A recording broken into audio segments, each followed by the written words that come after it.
दोस्तों नमस्कार, स्वागत है आपका हाइप क्लासेस में। मैं हूं शिवाजी। हम लोग लगातार आधुनिक भारत कर रहे हैं और आधुनिक भारत में खासकर एक महत्वपूर्ण जो हिस्सा है राष्ट्रीय आंदोलन का, उस पर हम बात कर रहे हैं। राष्ट्रीय आंदोलन को हमने 3 चरणों में बांट दिया था, 3 भागों में बांट दिया था। प्रथम भाग जो कि प्रथम चरण के रूप में जाना जाता है, उदारवादी युग के रूप में जाना जाता है, 1885 से लेकर के 1905 ईस्वी तक का जो समय काल है, जिस पर हमने पिछला वीडियो बनाया और आपको समझाया कि उदारवादियों की क्या विचारधारा थी, क्या पद्धति थी और उसका क्या प्रभाव पड़ा। अब अगला जो आज हम कर रहे हैं वह है दूसरा चरण, जो कि 1905 से 1919, कई बार इसे 1915-16 भी कह दिया जाता है, क्योंकि गांधी जी के आगमन से पूर्व तक का यह समय है। तो 1905 से 1919 का जो ये दौर है, जो द्वितीय चरण है राष्ट्रीय आंदोलन में, इसमें मुख्य भूमिका है उग्रवादियों की या क्रांतिकारियों की, या यूं कहे उग्र राष्ट्रवाद की। इसमें जो विचारधाराएं हैं वह परिवर्तित होता है, जो उदारवादी है उससे शिफ्ट करके क्रांतिकारी विचारधारा का प्रवेश होता है। तो ये सारी चीजें क्यों होती है, किस परिस्थिति में होती है, आज हम समझेंगे कि आखिर जो क्रांतिकारी चरण है, जिसको गरम दल भी कहते हैं या उग्रवादी भी कहते हैं, इसको हमने समझने के दृष्टिकोण से, आपको समझाने के दृष्टिकोण से 4 महत्वपूर्ण भागों में बांट दिया है। देखिए, सबसे पहले यह समझना है आपको कि आखिर यह जो चरण है, या यूं कहें कि क्रांतिकारियों का उदय क्यों हुआ, किन परिस्थितियों में हुआ, किस पृष्ठभूमि में हुआ। तो इसको समझना है सबसे पहले, क्यों जन्म हुआ। उसके बाद इनकी विचारधारा क्या थी, इनकी विचारधारा और साथ ही साथ इनकी कार्य पद्धति क्या थी, यानी कि किस तरह से यह अंग्रेजों का विरोध कर रहे थे। तो इसको समझना आवश्यक है, तब आप समझ सकेंगे कि क्या है उग्रवादी, क्या है क्रांतिकारी चरण।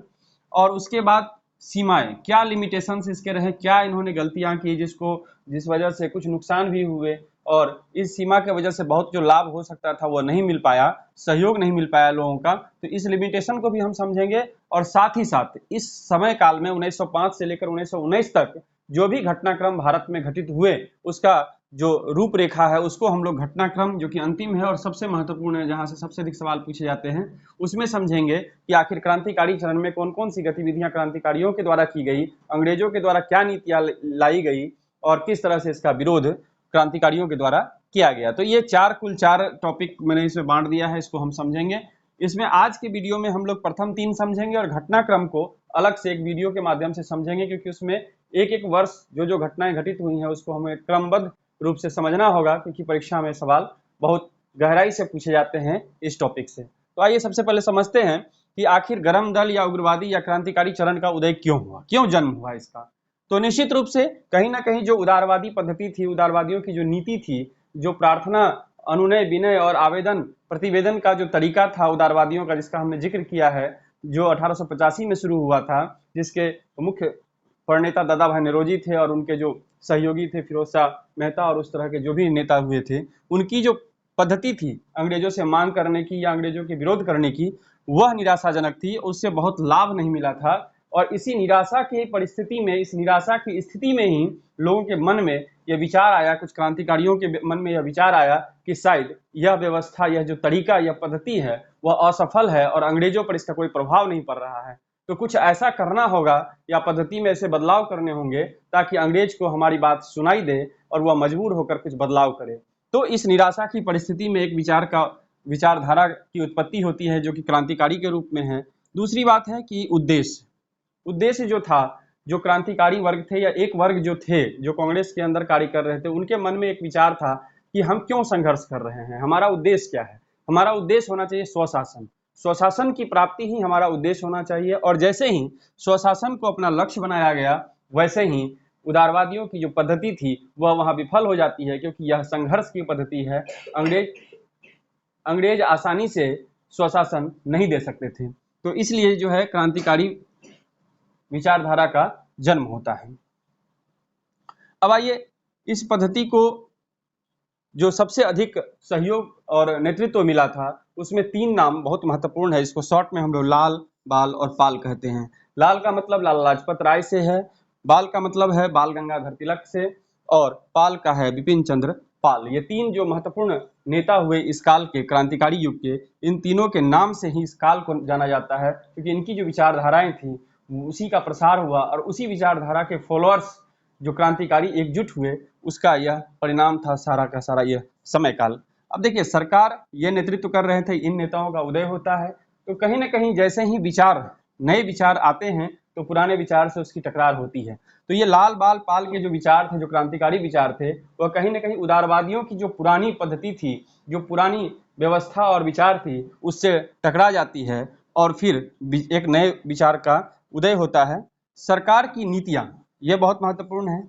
सरकार की जो नीतियां रही थी इस काल में, 1905 से पहले और उसके आसपास का जो ब्रिटिश सरकार की नीतियां रही भारत के प्रति, वह भी काफी कुछ महत्वपूर्ण रहा है क्रांतिकारी चरण के लिए, क्रांतिकारियों को उकसाने के लिए कि वह आंदोलन को उग्र करे, इसके लिए ये नीतियां बहुत महत्वपूर्ण कारक के रूप में रही हैं। तो पहला देखिए, जैसे वर्नाकुलर प्रेस एक्ट बहुत महत्वपूर्ण है। 1878 ईस्वी में वर्नाकुलर प्रेस एक्ट लाया गया था और इसके तहत क्या किया गया था, वर्नाकुलर प्रेस एक्ट में जो भारतीय भाषाओं में जो समाचार पत्र का प्रकाशन होता था उसको प्रतिबंधित करने का यह प्रयास किया गया था। उसके लिए बहुत सारे ऐसे लाइसेंसिंग पद्धति नियम ला दिए गए थे, जिसके वजह से रातों रात अधिकांश जो भारतीय भाषा के पत्र थे, पत्रिकाएं थी, जो समाचार पत्र थे, वह बंद कर दिए गए थे। तो इससे एक फर्क यह पड़ा कि जो उदारवादियों का विचार था उस पर यह चोट पड़ा, क्योंकि वह समाचार पत्र के माध्यम से, प्रार्थना पत्र के माध्यम से ही क्या करते थे, अपनी बात को अंग्रेजों तक पहुंचाते थे।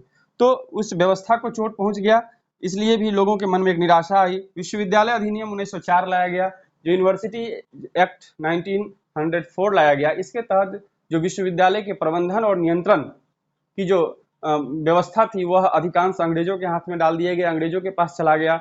इस वजह से जो भारत के लोग थे, भारत के जो शिक्षाविद थे, उनके मन में एक निराशा जगी कि शायद यहाँ की शिक्षा व्यवस्था भी हमारे लिए नहीं है।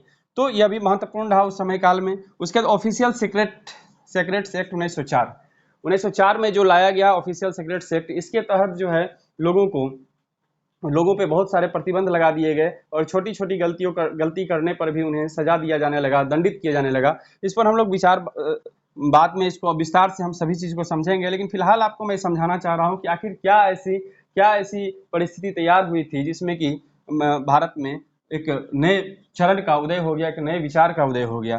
तो ये सारे कारण रहे थे। फिर बंगाल विभाजन, आप समझ ही रहे हैं, 1905 की सबसे बड़ी घटना है उस समय का, बंगाल को विभाजित करना। तो ये सारे जो घटनाक्रम है, जो नीतियां हैं सरकार की रही, उसका यह प्रभाव हुआ कि लोग उग्र हो गए। और कुछ, ये तो राष्ट्रीय घटनाक्रम है, कुछ अंतर्राष्ट्रीय घटनाक्रम भी हुए जिसका प्रभाव क्रांतिकारियों के विचार पर पड़ा। तो अंतर्राष्ट्रीय घटनाक्रम की अगर बात करें तो एक इटली इथोपिया युद्ध, ये 1895-96 का समय है, इटली और इथियोपिया के बीच युद्ध हुआ था। इस युद्ध का परिणाम ने ही लोगों को उद्वेलित किया। परिणाम क्या था, तो इथोपिया जैसा एक छोटे से राष्ट्र ने एक यूरोपियन मजबूत देश इटली को पराजित कर दिया था। तो यह एक स्वतंत्रता का युद्ध था। इथोपिया ने अपनी आज़ादी प्राप्त की थी 1895-96 में इटली को पराजित करके। तो इससे प्रेरणा मिली भारतीय लोगों को, क्रांतिकारियों को, कि यदि इथोपिया जैसा देश आज़ाद हो सकता है इटली के चंगुल से, तो भारत क्यों नहीं आज़ाद हो सकता है। तो इसका प्रभाव पड़ा। फिर जापान रूस युद्ध, यह भी बहुत महत्वपूर्ण है। 1904-05 में जापान रूस जो युद्ध था, यह क्षेत्र विस्तार को लेकर एक युद्ध लड़ा गया था, जिसमें रूस जैसे विशाल राष्ट्र को जापान ने पराजित कर दिया था। तो इससे भी भारत में जो क्रांतिकारी विचारधारा है उसको बल मिला कि यदि रूस जैसे बड़े शक्तिशाली महान राष्ट्र को एक छोटा सा जापान पराजित कर सकता है, तो फिर भारत से अंग्रेजों को क्यों नहीं निकाला जा सकता है। तो ये जो अंतर्राष्ट्रीय घटनाक्रम थे, ये बहुत महत्वपूर्ण थे और इसका प्रभाव कहीं ना कहीं भारतीय जनमानस पर पड़ा। अब देखिए आगे कुछ और भी नीतियां सरकार की रही, जैसे 1877, 1903 और 1911 में दिल्ली दरबार का आयोजन जो ब्रिटिश शासक थे उसके सम्मान में किया गया था। ये 3 जो आयोजन हुए, इसमें भारी पैसे, बहुत अधिक पैसा खर्च किया गया और वो सारे पैसे भारत के पैसे थे। और ये वो दौर है जिसमें भारत के अधिकांश क्षेत्र में अकाल की स्थिति थी। एक तरफ लोग मर रहे थे और दूसरी तरफ जो है दिल्ली दरबार जैसा एक व्यापक समारोह का आयोजन किया जा रहा था, यानी कि फिजूल खर्च किया जा रहा था और भारतीयों पर ध्यान नहीं दिया जा रहा था। इस वजह से भी क्रांतिकारियों का एक जो तबका, एक वर्ग जो है वो तैयार हुआ, जो इस बाहरी सरकार को सुनाना चाहता था कि हमारी स्थिति यह है और या तो सुधार करो या बाहर जाओ। स्वशासन की नीति लाई गई, स्वशासन का विचार लाया गया, जिसमें भारत में अपनी शासन व्यवस्था स्थापित करने का प्रयास किया गया। साथ ही साथ जो राष्ट्रवादी नेता थे, उस समय के तत्कालीन नेता थे, अधिकांश नेताओं पर राजद्रोह का मुकदमा चला दिया गया और उन्हें जेल भेज दिया गया, जिसमें तिलक बहुत महत्वपूर्ण है। तिलक को 1908 ईस्वी में राजद्रोह का आरोप लगाकर जेल भेज दिया गया था। तो ये सब जो चीजें थी, चूंकि ये जो चेहरा था, तिलक जैसे जो लोग थे, वो महत्वपूर्ण चेहरा और महत्वपूर्ण नेतृत्व करता थे क्रांतिकारी विचारधारा के, द्योतक थे ये लोग। तो इस वजह से इनका जेल जाना कहीं ना कहीं लोगों के मन में इस बात को लेकर आशंकाएं पैदा की कि निश्चित रूप से अंग्रेज कोई सुधार, कोई बदलाव नहीं चाहते हैं और जो बोलेगा उसको जेल भेज दिया जाएगा। तो ये सारी परिस्थितियां थी, ये पृष्ठभूमि थी, जिस पृष्ठभूमि में उग्रवाद का, क्रांतिकारी विचारधारा का या एक गर्म दल का उदय होता है। अब आइए, आखिर वह कार्य पद्धति क्या रही, वह विचारधारा क्या रही, इसके अंतर्गत इसको समझिए, ताकि आप ये समझ सकेंगे कि इनकी जो कार्यशैली थी क्रांतिकारियों की, वह क्या थी। तो इसमें तिलक का जो विचार रहा वो बहुत महत्वपूर्ण है। स्वराज हमारा जन्मसिद्ध अधिकार है और हम इसे लेकर रहेंगे। इस नारा ने निश्चित रूप से लोगों के मन में एक सकारात्मक विचार का प्रवेश कराया और यह तय किया गया लोगों के द्वारा कि स्वराज हमारा जन्मसिद्ध अधिकार है, हम अपनी स्वराज को प्राप्त करेंगे किसी भी कीमत पर। तो इस विचारधारा ने भी लोगों को उद्वेलित किया। 1893 में गणपति महोत्सव और 1895 ईस्वी में शिवाजी महोत्सव के आयोजन के द्वारा तिलक ने कहीं न कहीं लोगों को जोड़ा और खासकर जो हिंदूवादी विचारधारा के लोग थे उनको एकजुट करने का प्रयास किया। हालांकि इसका जो परिणाम है वो कुछ नकारात्मक भी हुआ, जिसको हम सीमाएं, लिमिटेशंस में समझेंगे। लेकिन फिलहाल आप समझिए कि तिलक के जो प्रयास थे लोगों को एकजुट करने का, लोगों को समझाने का, अपने विचार से अवगत कराने का, वो ये प्रयास था। काफी सफलता मिली। इनके जो तरीके थे, जो कार्य पद्धति रही, वह रही असहयोग की, यानी कि अंग्रेजों का असहयोग करेंगे, हम उनको कोऑपरेट नहीं करेंगे। धरना देने की पद्धति अपनाई गई। बहिष्कार यानी कि जो विदेशी वस्तु है, जो अंग्रेजों के द्वारा जो विदेशी वस्तुएं भारत में लाई जाती है, बेची जाती है, उसका बहिष्कार।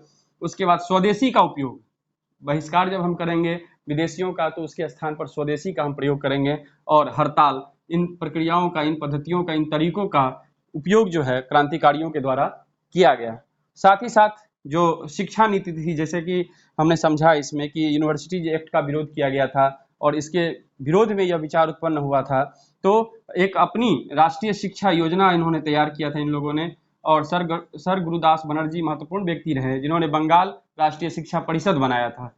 डीएवी आंदोलन शुरू हुए, कई गुप्त संगठन बनाए गए, कई क्रांतिकारी संगठन बनाए गए, कई क्रांतिकारी गतिविधियों को अंजाम दिया गया। तो इस तरह की जो बम और बंदूक की जो नीति रही वो इस काल में आप देख सकते हैं। इसकी सीमाएं भी रही। सीमाएं यह रही कि सबसे अधिक तो जो धार्मिक प्रतीकों का प्रयोग किया गया, उस धार्मिक प्रतीक के प्रयोग करने से एक सांप्रदायिक माहौल तैयार करने में अंग्रेजों को मदद मिली। हिंदू मुस्लिम को बांटने में उन लोगों को एक सहयोग मिला। तो एक नुकसान यह था। दूसरी बात था कि बम और बंदूक से बहुत तत्काल जो परिणाम के प्रयास किए जाते थे, उसका निगेटिव यह होता था कि अंग्रेज जो है बड़ी आसानी से दमन की नीति अपनाते थे। तो किसी ने कोई अगर क्रांतिकारी गतिविधि की, कोई घटना घटित हुआ, तुरंत प्रशासन, पुलिस जो है एक्टिव होकर उनको जेल में ठूस देते थे, जो कि उदारवादियों के समय में आसानी से संभव नहीं होता था। फिर गांधीवादी युग में भी हम देखेंगे कि नीतियों को किस तरह से बदला गया था। 1907 ईस्वी में सूरत में कांग्रेस का विभाजन हो जाता है। कांग्रेस के अधिवेशन में गर्म दल और नरम दल में दो भाग में बढ़ जाते हैं कांग्रेस 1907 में। इसका परिणाम यह होता है कि कांग्रेस जो एक मजबूत संस्था थी उस समय, वह विभाजित होने के बाद कमजोर होती है। तो आप समझ सकते हैं कि क्रांतिकारियों के उदय से जो सीमाएं निश्चित हुई, वह उसमें से एक यह भी है, सूरत विभाजन। अब जो इससे जुड़ी घटनाक्रम है, जो घटनाएं घटित हुई 1905 से 1919 के बीच, उन सभी घटनाओं पर हम अगले वीडियो में चर्चा करेंगे। हम आपको बताएंगे क्रम से कि इस समय में क्या क्या अंग्रेजों की नीतियां रही और उसके प्रति उत्तर में जो क्रांतिकारी थे, जो गर्म दल के लोग थे, जो गर्म विचार के लोग थे, उन्होंने क्या प्रयास किया, किस तरह की नीतियां अपनाई। और फिर जब गांधी जी का प्रवेश हो जाता है 1917 में, पहला जो चंपारण आंदोलन गांधी जी करते हैं, वहां से फिर गांधी का प्रवेश और गांधी युग की शुरुआत होती है। नीतियों में परिवर्तन आता है, क्रांतिकारी युग जो है थोड़ा मध्यम हो जाता है, हालांकि गतिविधियां निरंतर रहती है। तो आज जो मैंने आपको समझाया वह सिर्फ यह समझाया कि आखिर क्रांतिकारियों का उदय किन परिस्थितियों में हुआ, क्या विचारधारा रही और क्या इनकी सीमाएं रही, क्या इनको नुकसान भी उठाना पड़ा। गतिविधियों को, इस घटनाक्रम को अगले वीडियो में हम समझेंगे। आप देखते रहिए हाइप क्लासेस। वीडियोज को लाइक कीजिए, शेयर कीजिए और हमारे चैनल को सब्सक्राइब कीजिए। धन्यवाद।